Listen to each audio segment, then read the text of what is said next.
Secara umumnya, majikan mempunyai hak prerogatif untuk memindahkan, menempatkan semula, dan perubahan pemilikan di tempat kerja.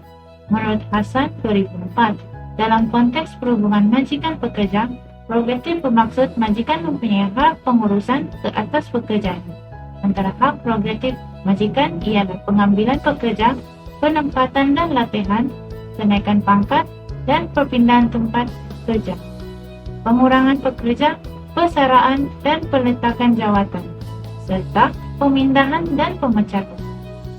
Dalam Akta Perhubungan Perusahaan 1967, Seksyen 5-2 menyatakan pemberian kuasa kepada majikan untuk menggantung, memindah, memberhentikan, atau melepaskan pekerja atas sebab tertentu, manakala Akta Kerja 1955, Seksyen 14-1 mempunyai peruntukan yang serupa, di mana membenarkan majikan untuk memecat, menurunkan pangkat, atau mengenakan tindakan lain yang lebih ringan dan dirasakan adil kepada pekerja kerana perlakuan salah laku setelah melalui proses cakupan dalaman.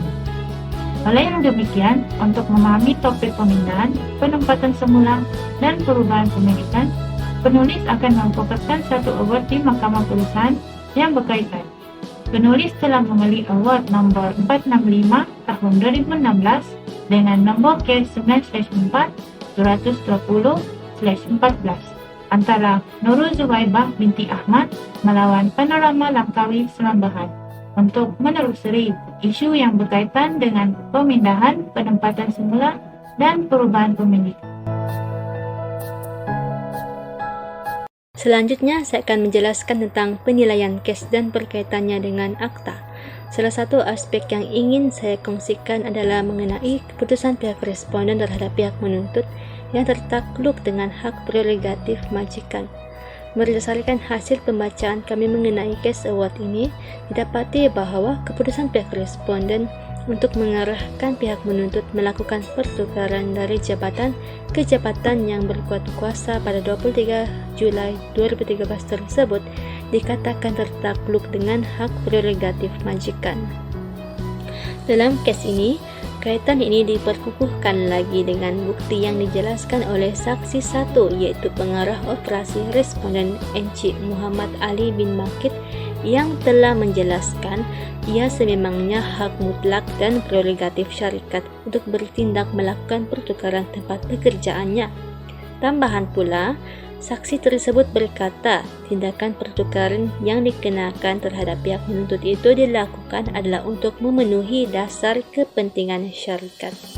Namun begitu, pihak menuntut menganggap responden itu bertindak telah sengaja untuk melanggar kontrak perkhidmatan pekerja sehingga mengheret ke arah pemecatan kerja secara konstruktif. Pihak menuntut membantah arahan pertukaran berkenaan disebabkan ia dianggap sebagai unfair labor practice. Oleh hal yang demikian, melalui kes ini saya dapat membuat penilaian bahawa sebelum apa-apa tindakan dilakukan, ia mestilah dilakukan dengan adil dan diseimbangkan dengan hak dan kebajikan pekerja.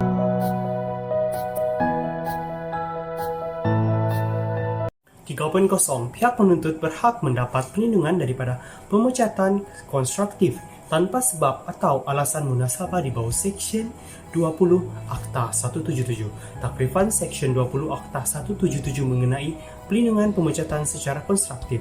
Seksyen 20 Akta Perhubungan Perusahaan 1967 Akta 177 di mana secara takrifannya akta ini memberi perlindungan kepada para pekerja-pekerja yang dipecat tanpa sebab dan alasan yang munasabah. Seksyen ini membentukkan hak-hak para pekerja membalikkan representasi untuk dipulihkan semula ke jawatan asal. Peruntutan Seksyen 20 Akta Perhubungan Perusahaan hanya untuk dipulihkan ke jawatan asal, antaranya adalah majikan memberhentikan perkhidmatan seseorang pekerja tanpa sebab yang munasabah dan alasan yang kukuh, dan yang kedua adalah pekerja dipaksa menamatkan perkhidmatan atas kehendak majikan yaitu forced resign, dan yang terakhir adalah pekerja sendiri yang meninggalkan pekerjaan atas sebab-sebab yang mewajarkan beliau berbuat demikian, iaitu dalam erti kata lain adalah satu pemberhentian secara terakhir. Konteks kes yang melibatkan syarikat Langkawi Panorama lawan pihak yang menuntut dalam pertikaian yang melibatkan pekerjaan yang bernama Nurul Zuwaiba Ahmad yang memegang jawatan ketika itu sebagai Head of Capital Human Relationship dengan anggaran gaji berjumlah Rm5.395.000 di mana beliau telah bekerja di syarikat tersebut bermula pada tahun 2002 hingga 2013, yaitu kira-kira hampir 10 tahun. Berdasarkan Section 20 Akta Perhubungan Perusahaan 1967, 177 berdasarkan kes yang berlaku yaitu pihak penuntut telah menganggap beliau telah dipecat secara konstruktif, di mana pihak responden yaitu syarikat telah melakukan penukaran jabatan daripada jabatan modal insan ke jabatan peruncitan ke jabatan produk tanpa sebarang rundingan dan hal ini ditambah lagi apabila beliau diarahkan bersetuju melakukan perpindahan jabatan tersebut kurang dalam tempo 24 jam. Beliau juga tidak dibenarkan untuk bersuara dan membantah proses penukaran jabatan tersebut. Walau bagaimanapun, pihak responden telah memaklumkan penukaran tersebut adalah untuk kebaikan prestasi syarikat. Pihak yang menuntut mempersoali jika untuk kebaikan syarikat, kenapa tidak melakukan rundingan dan perbincangan terlebih dahulu. Ini jelas menunjukkan bahawa wujud elemen-elemen malafide yaitu penganiayaan dan amalan buruh tidak adil. Terakhir adalah bentuk ganti rugi dan pampasan yang dibayar oleh pihak responden berdasarkan Section 20 Akta Perhubungan Perusahaan 1967 177 atas tindakan pemecatan secara konstruktif atau pemecatan dengan niat terselindung. Pihak responden terhadap pihak menuntut, pihak mahkamah mengawetkan bayaran gaji kebelakangan tidak melebihi tempo 24 bulan daripada tarikh pendapatan kerja di mana pihak penuntut mendapat bayaran sebanyak Rm64.769.60 setelah mengambil kira dan potongan 50% kerana beliau telah mendapat pekerjaan yang baru pada 1 Oktober 2014. Manakala bagi pampasan dan ganti rugi pengembalian ke jawatan asal iaitu berdasarkan formula 1 bulan gaji penuh bagi setiap setahun dan jumlah pampasan yang diterima adalah sebanyak Rm53.966.50. Jumlah keseluruhan yang mahkamah perintahkan terhadap syarikat Panorama Sdn Berhad terhadap pihak yang menuntut adalah berjumlah Rm118.726.30. Jangan antara dua pihak. Berdasarkan awet Nurul Zuwaibah binti Ahmad melawan Panorama Langkawi Sdn Berhad, terdapat beberapa kesannya terhadap hubungan pekerjaan.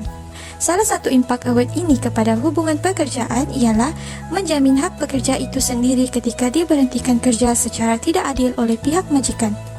Bertitik tolak daripada itu, menurut Ismail 2018, keputusan Mahkamah Perusahaan yang adil akan memastikan pekerja mendapat hak pampasan yang sepatutnya ketika diberhentikan kerja, seperti yang dapat kita lihat dalam awet Nurul Zuwaibah binti Ahmad melawan Panorama Langkawi Sdn Berhad. Tuntasnya, dengan ini dapatlah kita lihat dengan adanya Undang-Undang Pekerjaan yang termaktub dalam Akta Kerja 1955 dan Akta Perhubungan Perusahaan 1967, hak pekerja untuk mendapat pampasan ketika diberhentikan kerja secara tidak adil oleh majikan dapat diberikan ketika kes dibicarakan di Mahkamah Perusahaan. Kesan yang seterusnya ialah membantu melindungi majikan daripada kemungkinan tuduhan pemecatan konstruktif. Ketika di mahkamah, majikan harus membuktikan bahawa pemecatan itu dibuat berdasarkan alasan yang benar seperti salah laku serius, kekurangan kelayakan, ketidakmampuan untuk melaksanakan tugas yang ditugaskan, atau redundansi. Dalam isu awet Nurul Zuwaibah binti Ahmad melawan Panorama Langkawi Sdn Berhad, dapat kita lihat mahkamah mengambil kira hak berkanun pekerja. Oleh itu, amat penting untuk majikan memastikan pentadbiran dan sumber manusia di organisasinya adil dan telus terhadap terma dan kondisi perkhidmatan pekerja mereka. Kesan yang ketiga pula ialah memberi kesedaran pihak majikan untuk tidak memecat pekerja sewenang-wenangnya. Sebilangan majikan telah berusaha untuk berhujah di mahkamah bahawa siasatan tidak selalu diperlukan dan sementara itu ia bertentangan dengan mahkamah di mana pemikiran umum Mahkamah Perusahaan adalah perbicaraan yang adil adalah syarat mustahak untuk pekerja diberhentikan dengan betul. Tuntasnya, dengan awet ini ia dapat memberikan kesedaran kepada pihak majikan lain untuk tidak sewenang-wenangnya memecat pekerja mereka Lebih-lebih lagi, pekerja tersebut sebenarnya tidak bersalah kerana jumlah pampasan yang perlu diberikan adalah sangat besar dan majikan terpaksa menanggungnya kerana perbuatan tidak adil sendiri kepada pekerjanya. Kesan yang terakhir ialah mewujudkan iklim hubungan industri yang positif. Menurut Hasan 2004, kewujudan perundangan yang termaktub dalam Akta Kerja 1955 dan Akta Perhubungan Perusahaan 1967 bagi membela nasib pekerja yang diberhentikan kerja secara tidak adil maupun majikan yang dituduh melakukan pemberhentian pekerja secara paksa atau tidak adil dapat dibicarakan di mahkamah secara adil bagi mencari penyelesaian terbaik kedua-dua pihak. Misalnya, sekiranya pekerja merasa tidak salah, pekerja diberikan hak suara untuk menunjukkan bukti pelanggaran berlaku dan bila pekerja tersebut telah dipecat secara konstruktif. Intinya, perundangan yang termaktub mengenai isu pertukaran dan pemindahan pekerja membantu mewujudkan iklim hubungan industri yang positif dalam sesebuah organisasi di mana majikan dan pekerja tidak perlu terlalu risau sekiranya ia berlaku kerana ada perundangan yang dapat membela nasib dan hak mereka. Kesimpulannya, isu pemindahan, penempatan semula dan perubahan pemilikan berdasarkan Award Nurul Zuwaibah binti Ahmad melawan Panorama Langkawi Sembilan Berhad ini dapatlah kita lihat remedi pempasan yang diberikan oleh pihak Mahkamah Perusahaan merupakan jalan terbaik, terutamanya kepada pihak penuntut, kerana responden bertindak telah sengaja untuk melanggar kontrak perkhidmatan pekerja sehingga mengheret ke arah pemecatan kerja secara konstruktif. Tuntasnya, akta-akta yang termaktub dalam Akta Perhubungan Perusahaan 1967 dan Akta Kerja 1955 membantu pihak pekerja yang terpaksa berdepan dengan pemecatan konstruktif, terutamanya dalam isu berkaitan pemindahan dan penempatan semula pekerja oleh pihak majikan.